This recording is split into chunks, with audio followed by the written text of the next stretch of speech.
Hello, can everyone hear me? Welcome, fellow reformers. Feels good to say that. My goodness, doesn't this country need a bit of reform? It is so good to see so many people here today. It feels like sort of friends and extended family. It also feels as though the establishment is conspiring for us not to meet. Last year, you couldn't get fuel for love nor money to get to our conference. And the same weekend this year, well, if you want to catch a train, good luck. Unbelievable. But it's fantastic to see so many people here. And firstly, I just want to say a massive thank you to all of the home team, led by Paul, who are doing a brilliant, brilliant job. Thank you very much indeed. And to my delightful deputy, the brilliant Dr. David Bull. He is wonderful.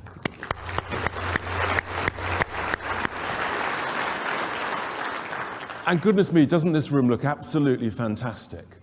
And I think the look and the feel and that simple slogan, let's make Britain great. And the design and organisation of all of this room today has been done by Ben Moss. Ben, a huge, huge thank you. Well, as Paul and David said, goodness me, what a year it's been. What a week it's been. You look back, this time last year, Boris was riding high at his conference, celebratory speech, and then we had the gates. There was Patterson Gate, Partygate, Pinchergate. I don't know what we're going to call Trustgate, but God help us all. I mean, it's just extraordinary what has happened. But a year ago, we read the room right. We identified what the key problems are likely to be. On the side of the bus, the battle bus for the Bexley by-election, we had three slogans: lower taxes, zero waiting lists, and cheaper energy. And some people looked at those and thought, but goodness me, on every single one of those three metrics, haven't we been proven right? Taxes gone through the roof, waiting lists gone through the roof, and energy prices, we all know what's happened. Utterly, utterly extraordinary. We're now in a situation where essentially we've got an energy furlough scheme. It's quite extraordinary. But I'm an optimist. I still believe that we can sort this out. With reform, truly, we can and we must make Britain great. It's absolutely essential.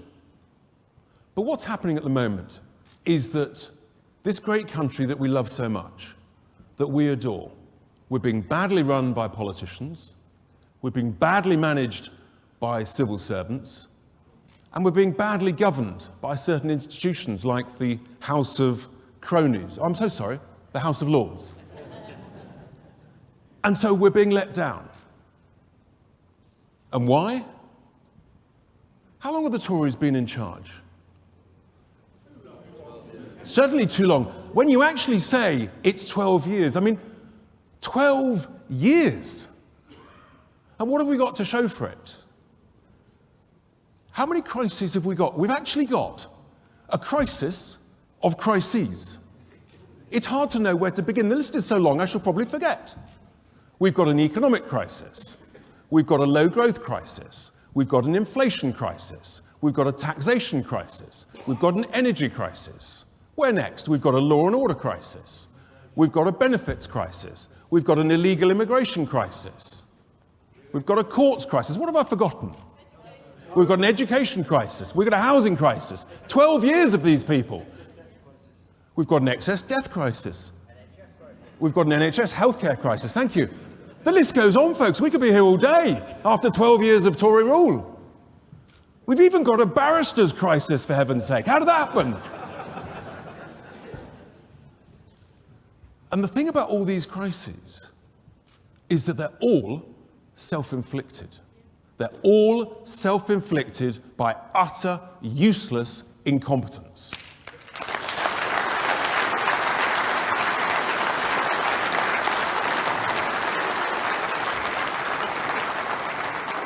You really couldn't make it up. And 3 years ago, we, the Brexit Party, we said to the Tories, you've got one job. One job, folks. Get Brexit done. And yes, we've left the European Union. But as Ben quite rightly highlighted earlier with June, they haven't done it properly, have they? That's going to be left to us, folks. We've got to keep campaigning, because if we're going to do that, we've got this great opportunity, this massive platform of opportunity. But the clueless, incompetent Tories have wasted it. They've actually put the union at risk with Northern Ireland. So we've got to do Brexit properly. Now, these challenges, these crises, they're solvable, they're sortable. It requires reform and a belief that we can make our country great again. Do you believe we can make our country great again? Yes. Excellent, because I do too. But what it requires is you've got to highlight the problems, and then you've got to come up with the right solutions. Now, in the last 3 months, we at Reform, we've identified the economic challenges, and we put forward a serious emergency economic recovery plan back in June. The Tories read it. Still took them until September to come up with their version. We talked about growth. And we've got to grow our way out of this crisis. Right? We talked about cutting taxes to create growth. Those principles are absolutely fundamentally right. But even then, the Tories listened to the principles and then completely and utterly messed up with the delivery. Because the economic crisis we've got the lowest growth for 70 years. The lowest growth for 70 years.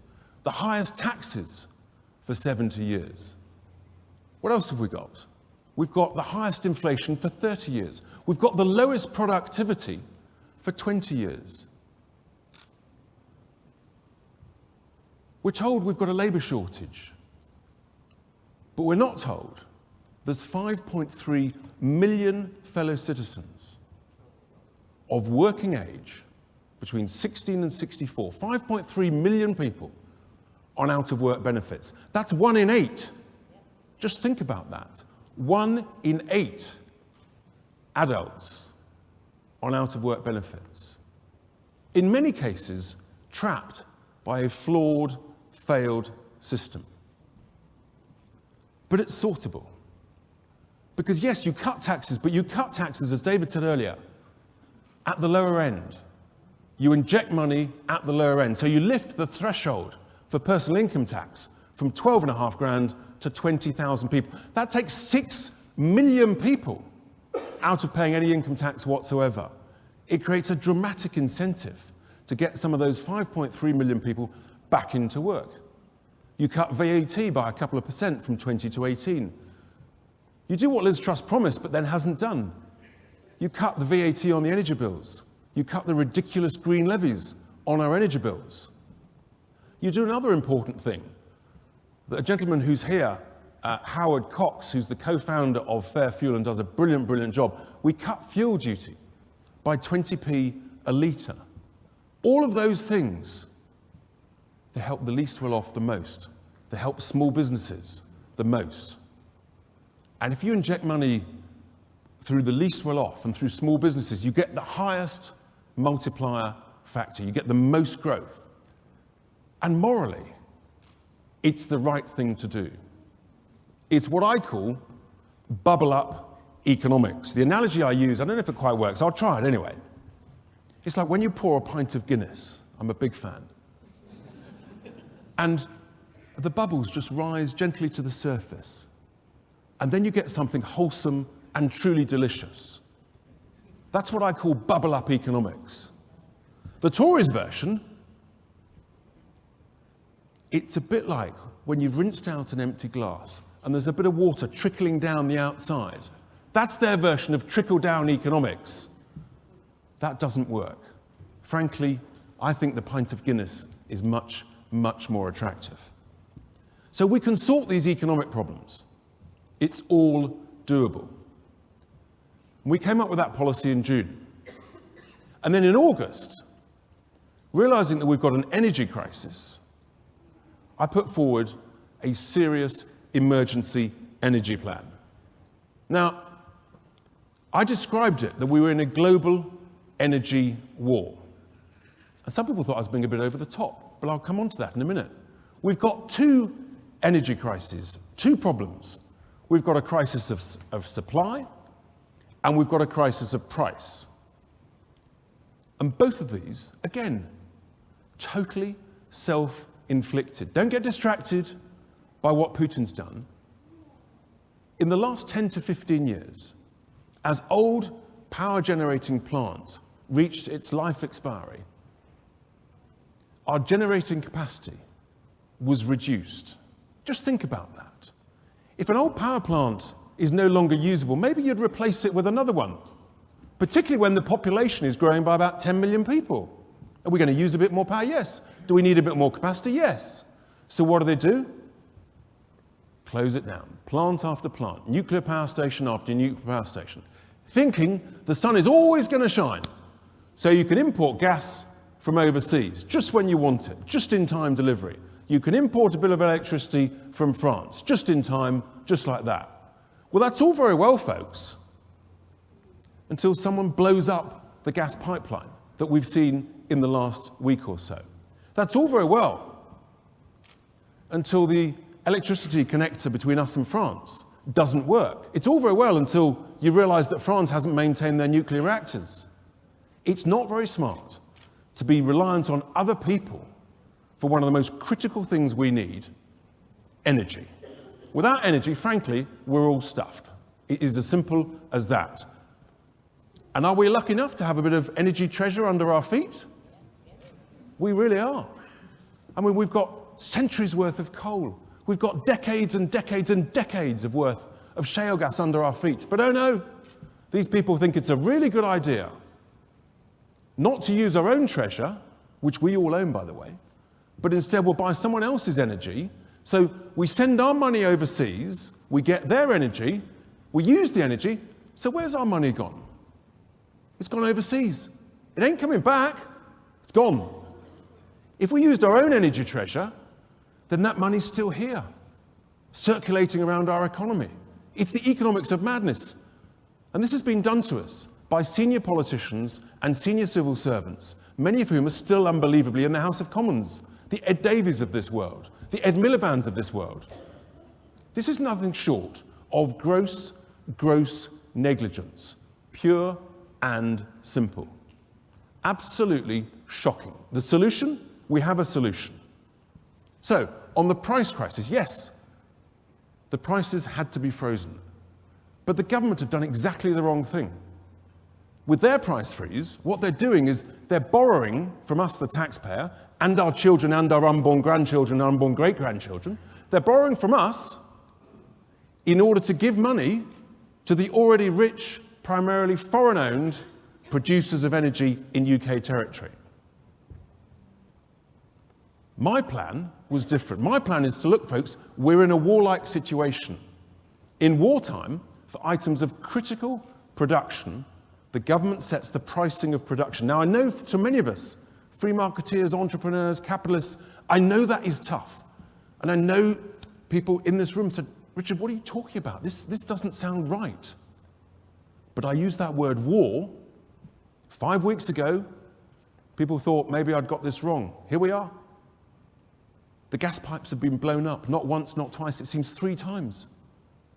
Hundreds of miles of pipelines unusable for years and years and years. Even if Putin wanted to turn the taps back on, he can't. So you see the problem, folks, if you're reliant on others. So I said, we're in a global energy war, and that's what you've got to do. So you put the pricing of production onto the producers. In 2021, did you hear the energy producers bleating that they weren't making profits? So I said, actually, we should, by government decree, you say they must receive the average price in 2021. That way, you're not exposing the taxpayer to unlimited sums. The sums are mind-boggling. They don't know whether it's 60 billion, 100 billion, 150 billion, 200 billion. because they've no idea how long this pricing crisis is going to last. Even before the pipelines were blown up, we don't know by whom, people thought, oh, the war will finish and Putin will turn the taps back on. Why would he? He can't now, but why would he have done? He wouldn't have done. You have to plan for the worst. That is the point. And that's why our solution on energy, it endures and it doesn't expose the taxpayer. What the Tories have done, supported, by the way, by Labour and the Lib Dems, they're taking money from the taxpayer. They've no idea how much. And that's one of the reasons why the markets panicked this week. Because they saw, hang on, you've got unlimited exposure on energy, which you're taking from the taxpayer, which means you want to borrow it from the debt markets. And then you're cutting taxes unfunded.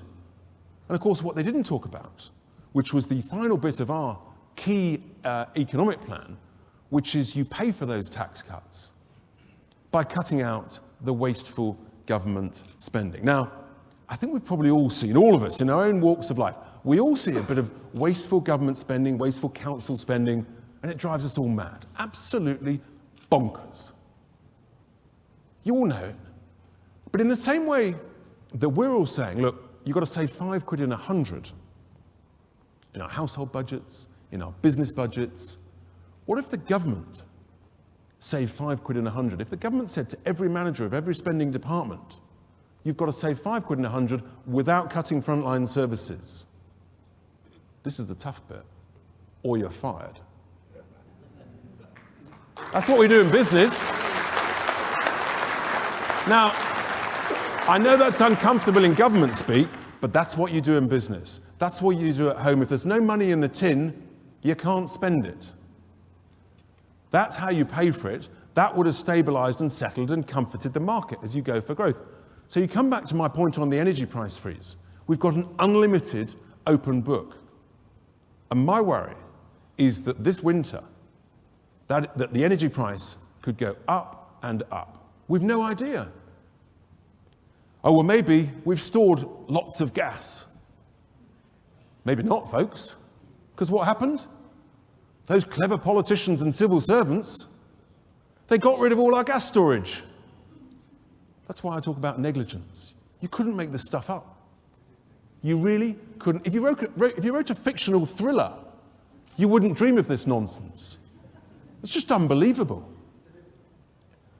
I hope it's not deliberate. I hope it's just pure, utter incompetence. But my God, we're exposed. We really, really are. Germany have been filling up their gas storage. And we read today in the newspaper that the National Grid are trying to organise extra supplies of gas. Well, that's fine, folks. You can get contracts, but there's nowhere to store the stuff. Unbelievable. So we've got a price crisis, but we had a solution. That is still the right solution. And we've got a supply crisis. Because, of course, we've got to make ourselves self-reliant on energy as a nation. People forget. If you're as old as me, we used to be self-reliant on energy for 25 years between 1980 and about 2005. We even used to export the stuff, we had so much of it. And then they decided, with things like net zero around the corner, they decided it'd be a good idea, no, we'll use someone else's energy. Unbelievable. Truly unbelievable.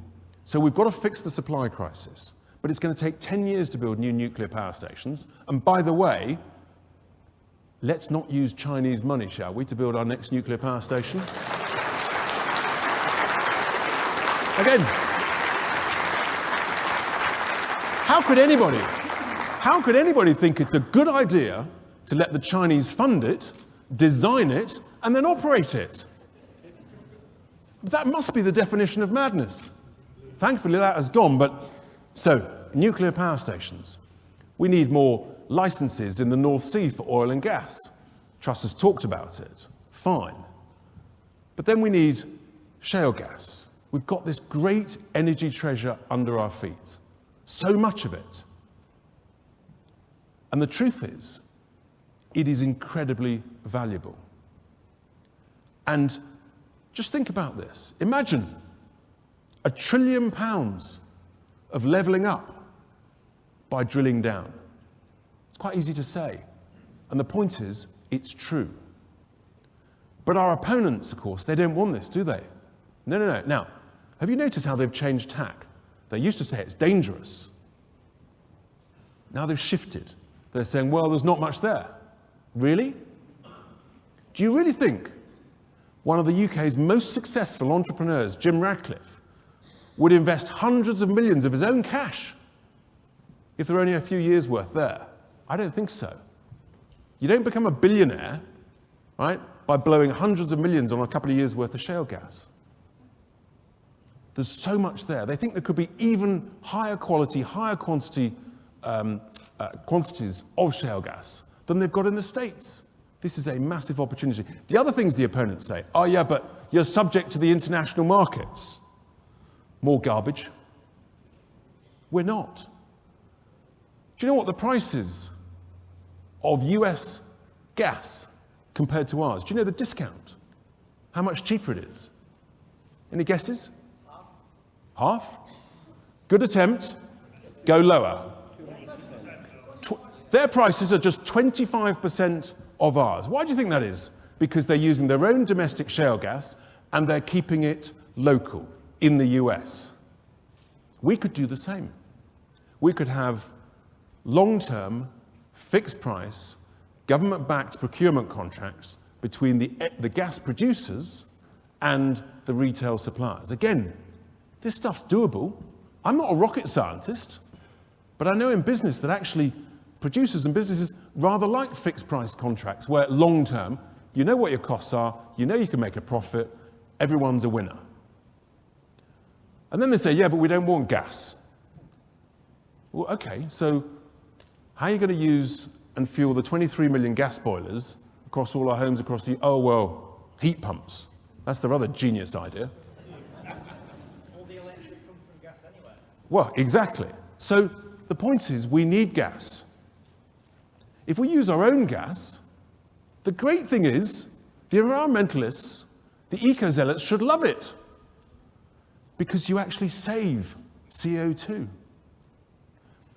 Because if you import gas from Qatar or the US on one of those massive ships with the big white domes that look like golf balls, you have to liquefy the gas, you have to use shipping fuel, which is pretty dirty fuel as well, you then have to re-vaporize the gas. That's 3 to 4 times more CO2 than using our own shale gas. You don't hear that from Keir Starmer, Ed Miliband or Ed Davey, do you? It's an absolute win-win-win. We've got to make ourselves self-reliant on energy. Cheap, reliable British energy. British jobs, we keep the money here. £1 trillion worth of levelling up by drilling down. I mean, this is real money. That is the opportunity. The risk is if we don't do this, again, headlines this weekend, British Steel saying to the government, and who owns British Steel? It's another bright idea. Yeah, thanks for selling it to the Chinese. British Steel is saying to the government, in order to maintain our blast furnaces, because of the high energy costs, we can't compete. It was so predictable. But if we have low energy costs, we can compete. If we haven't got blast furnaces of British Steel in the north or of Tata down at Paul Talbot, again, we've got no blast furnaces, we can't make our own steel, it's a critical part of our infrastructure, we're stuffed again because we're reliant on other people for steel. After bread and water, steel is pretty important, folks. Without it, you can't build buildings. Well, I've talked about CO2, and that brings me on to my next pet topic. Net zero. So, we all care about the environment. We all want cleaner air. Of course we do. We all want to do our bit. And reducing emissions is a sensible thing to do. The issue is that Westminster's obsession with their net zero, it's the wrong bit at the wrong price in the wrong time frame. And all it's going to do is send companies like British Steel and Tata Steel overseas, as well as many other businesses. If you haven't got cheap energy, you haven't got an economy. It is as simple as that. So what would happen if we head towards net zero at the pace that they want to? I mean, crikey, Labour think we can get to zero carbon power by 2030. Technically impossible, financially ruinous. Their obsession with net zero will send all our jobs and all our money overseas. The only zero will be the amount of cash in your children's bank accounts. That is the simple reality. That is the cost of net zero. It's complete madness. Now, here's another thing. Part of their net zero plans is they want us to get rid of they want to stop selling fossil fuel cars from 2030. Really? Reform UK is the only party that will go into the next election saying, no, we should scrap that ban.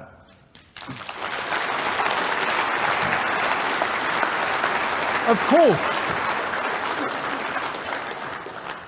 course we want cleaner engines. We want to invest in technology. You get cleaner fuels, cleaner additives, cleaner filters. That's progress, that's technology, that's great. But the idea of banning it, because who suffers the most? It's the poor. It's the least well off. It's the small businesses. So our jobs and our money go overseas. That is the reality. Now, at the next election, I think it'll be fought on two key battlegrounds. One will be energy stroke net zero. And let me tell you, it will be utterly brutal. It'll be even more brutal, believe it or not. I can't believe I'm saying this actually. It'll be even more brutal than Brexit. The reason is the vested interests and the money. They can touch, they can see, they can feel the money, the cash in their bank accounts, these zealots, these huge industries. Brexit was different. It was sovereignty. It was emotional. It was heart. It was nation. It wasn't about the cash in your pocket tomorrow.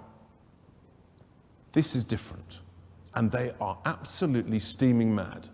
We are literally we're some of the main people standing up and speaking about this. And let me tell you, it is brutal. They're already coming after me. They're coming after David. We've already got Ofcom bleating about it. It's going to get worse. But we will fight this battle. And with your help, if you spread the word, I believe we can win. We have to win.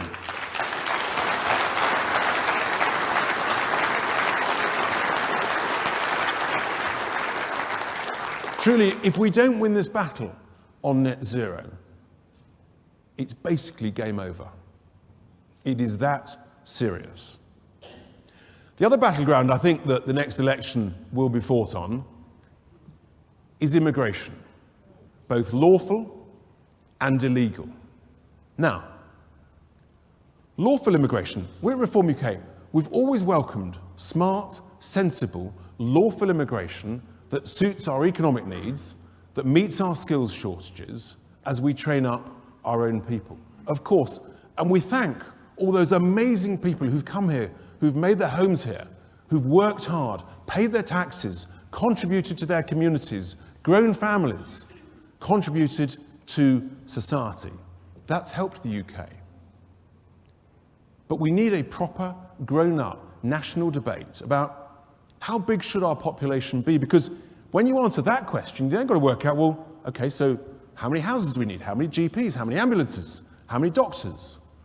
How many surgeons? How many hospital beds? How many social care beds? Was that debate had 15 years ago? At the beginning of the decision to have an extra 10 million people in the UK in the next 15 or so years? I don't think it was. So maybe we should actually have that debate now, sensibly, rationally, reasonably. Because when you do that, you then say, right, this is what we need. We're told there's a labour shortage. Let's just work this out. So we've got a record population at the moment of just under 70 million. Last year we had record lawful immigration with visas of about 1 million visas.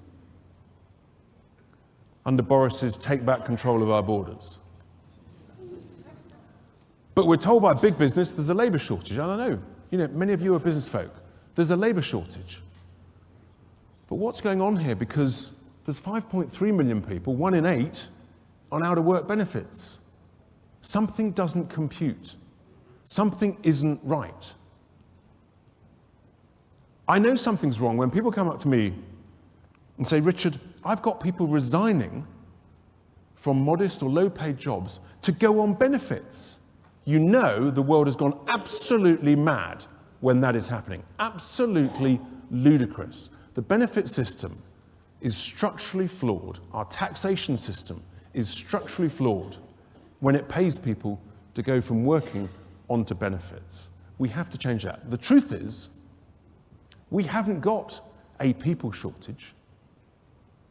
We haven't got a labour shortage. We've got a willing worker shortage. That is the simple truth.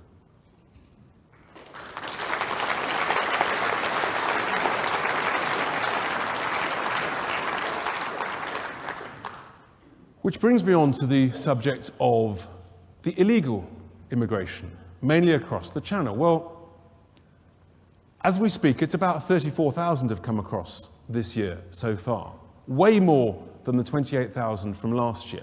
It's costing us over £5 billion a year, and rising. And I want to pay tribute and thanks to the person who gave me the military report that I was able to expose that this year, at least 4 in 10 of the people coming on the boats, they're not fleeing a war-torn country. They're coming from Albania, a member of NATO and an EU applicant.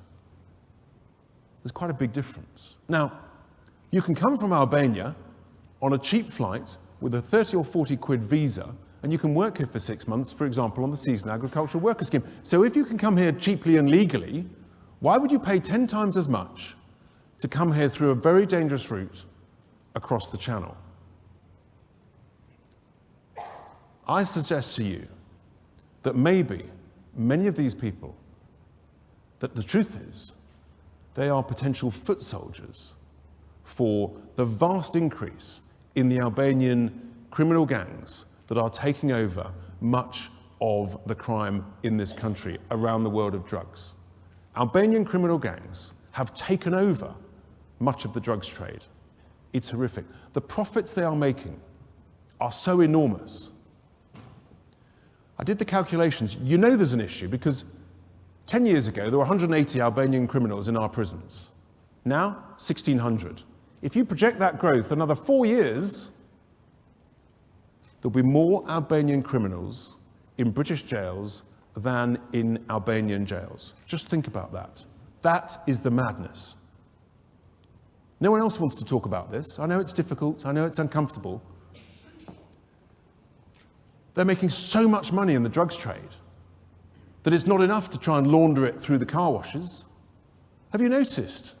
Lots of new barbers opening up on your high street. Turkish. I went to a high street the other day, well, there are 2 streets in a town south of England, 12 relatively new barbers.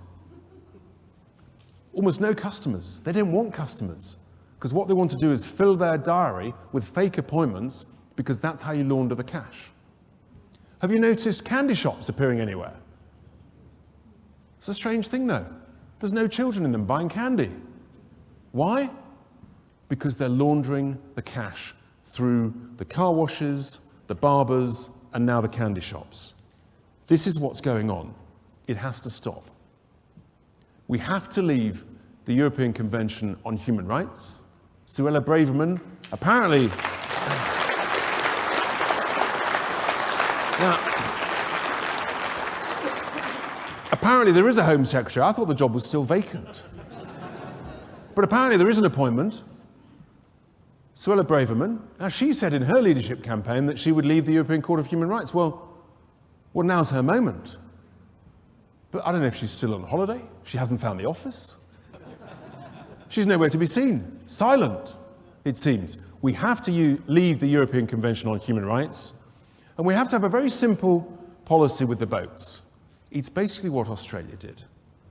And we can do it legally under existing legislation with political will. We have to have a simple policy of pick up, put them into border force boats, and take back to Calais and to Dunkirk. Pick up and take back. And we can do it under the 1974 Safety of Life at Sea Act. I'm one of the sad folk that's actually read the thing. I have to tell you, it's a pretty dry old read. But it's in there. That's what we have to do. The French will be a bit grumpy for a couple of weeks. But then we'd do a deal. We need joint processing centres in France. They need to know we're serious. We're going to take everybody back under existing legislation. We'll do a deal. We'll have joint processing centres, process people within 2 weeks. The genuine asylum seekers, genuinely fleeing war zones and persecution, of course, would be welcomed and shared out in the usual appropriate way.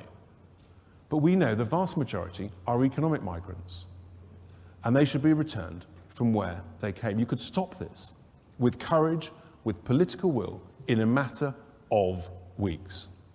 This is essential. It really is absolutely essential. So we've talked about economics, we've talked about energy, we've talked about immigration. Christ, it's almost lunchtime. There's still more to talk about. We've got to talk about healthcare. Now, David's going to go into more detail later, but the ambition of zero waiting lists, I mean, it seems obvious, but no one else has ever mentioned it before. People look at you and say, well, that's impossible. Well, if it's impossible here, why is it possible in so many other Western nations? Maybe that's because they organise their healthcare differently. We can have zero waiting lists. Imagine that, if you could see a GP in a day, if an ambulance rocked up within 15 minutes as opposed to 12 hours. I genuinely had that on a campaign in Shropshire. An elderly lady, she said the ambulance took 13 hours to get to her 80-year-old husband who had had a fall and was still lying on the ground. She couldn't pick him up. 13 hours. Just think about that. We should be able to see a consultant within a matter of a week. An operation within 4 to 8 weeks. This is what happens elsewhere. And we have to wake people up. This is the opportunity. David will go into how you achieve that. Defence, of course, is absolutely critical. It's the most important function of a government and a prime minister, the defence of the realm.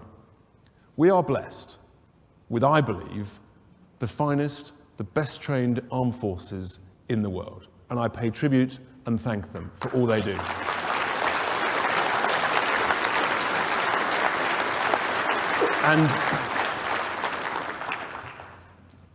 But we need to know that they are properly supported. We've got to have the right number of people, the best training of people, and they need the right kit, the best kit, always, every time. Now, I think some progress may be being made towards that. And I'm delighted that Frederick Chedham is going to talk about this in more detail a bit later. But there's another really critically important thing. We thank our armed forces, but then at the moment, far too often, we abandon them after they've left service for their country. And that is utterly disgraceful. We need to properly support, train, and look after our veterans. Because actually, they've got so much to give.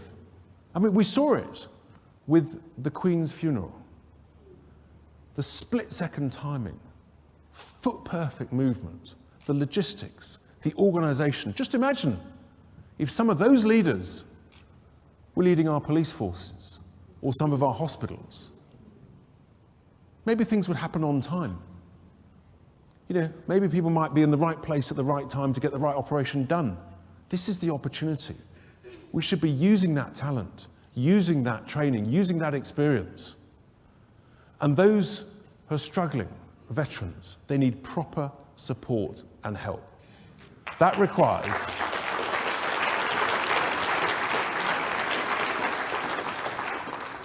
a dedicated, separate, well-funded Office of Veteran Affairs. Liz Truss doesn't believe in this. Unbelievably,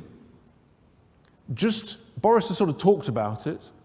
He'd given a small job to Johnny Mercer, and then he gave it a little bit of funding, and then he cut it, and now Liz Truss has just moved it back into some cupboard back in the MOD somewhere. Utterly, utterly unacceptable. So much to be grateful for, so much to do.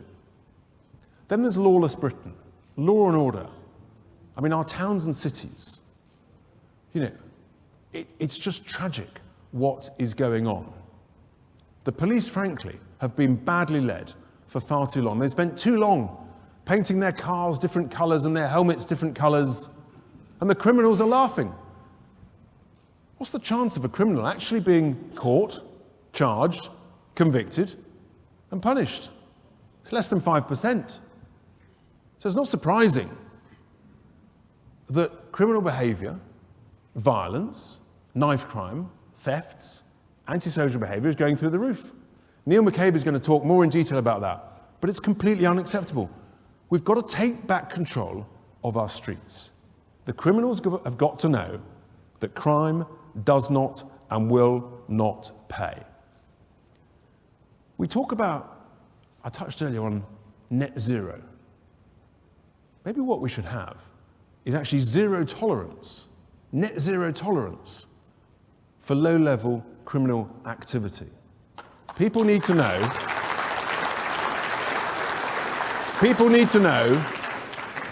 that crime doesn't pay. No ifs, no buts. Talking of no ifs, no buts, David touched on it, I think, earlier. We should have absolutely nothing to do with some of these global elite institutions.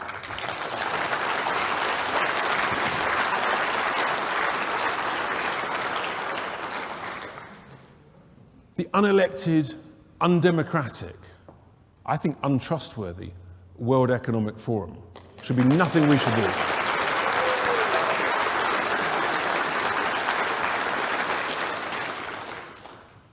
The World Health Organization all sounds very grand until they change their mind and change it again, and then you wonder why, and who's in charge of them, and how they got elected.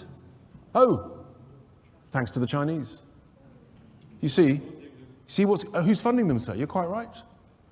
These are serious, serious issues. Donald Trump was right when he said there's a major problem with the World Health Organization. Then big tech, PayPal. How many people here use PayPal, or have you all closed your accounts this week? I mean, seriously, they took it upon themselves to shut down the account of a lobbying group of parents who are campaigning for the welfare of children and for the rights of the children to be properly educated. Seriously? This is literally what happened. Quite rightly, there was an outrage, and their account has been reopened. But we have got to watch big tech with an absolute beady eye. We've got to watch them like hawks. Again, I'm afraid they cannot be trusted. I know this is all, there's some challenges here, folks. The good news is that actually this is sortable. We've come up with some solutions. We're right on the economic plan. We're right on the energy plan. And truly, not only can we do better, we must do better. And I believe we will do better, and we will make Britain great.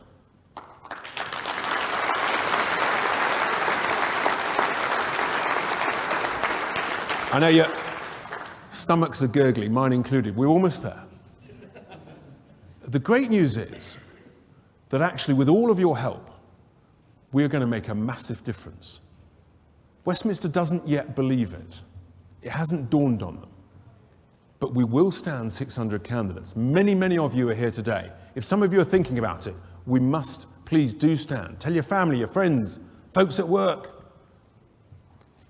It's absolutely vital, because we can make a massive difference. Proportional representation is now just around the corner. I believe we could well have it within 3 years, and I'm delighted that later this afternoon, Kleiner Jordan, who's the boss at Make Votes Matter, brilliant person, utterly dedicated to this cause, it will make such a difference. The Labour Party this week, it's the only good thing they did this week. They voted to have proportional representation in conference. The only person now who's not quite sure, but then he always sits on the fence, is their leader, Keir Starmer. Never knowingly taken a bold decision in his life. Bless him. But actually, people like Andy Burnham know that it's right. Never, we want a fair voting system. We want fair representation. And if we get PR folks, it is an absolute game changer. Never again will people on the doorstep say, yeah, Richard, we like your policies, but you can't win, so it's a wasted vote. I think we're now only one of 2 countries in Europe that has first past the post for a national general election. We share that, believe it or not, with Belarus. Belarus, for God's sake. I think PR is just around the corner. I think it's very exciting. We can make a massive difference. Our vote share would at least double the moment that comes along. Just think of that, 60, 70, 80 seats in the House of Commons. All of a sudden, we hold the balance of power. Who knows what Giorgia Meloni's vote share was in 2018 at the previous election? Anyone know? 4%. What's it now? I think it was 26, 27%. That's the potential of PR. That is just around the corner, folks. That's what we've got to fight for. That's what we've got to battle for, because that is the opportunity, truly, to make a massive difference. That's the opportunity for us to reform the way this great country of ours is run, to make sure that it's run properly, run smartly, for the people, not for the elite. With your help, folks, all of us, fellow reformers, truly, we can make Britain great. Thank you very much.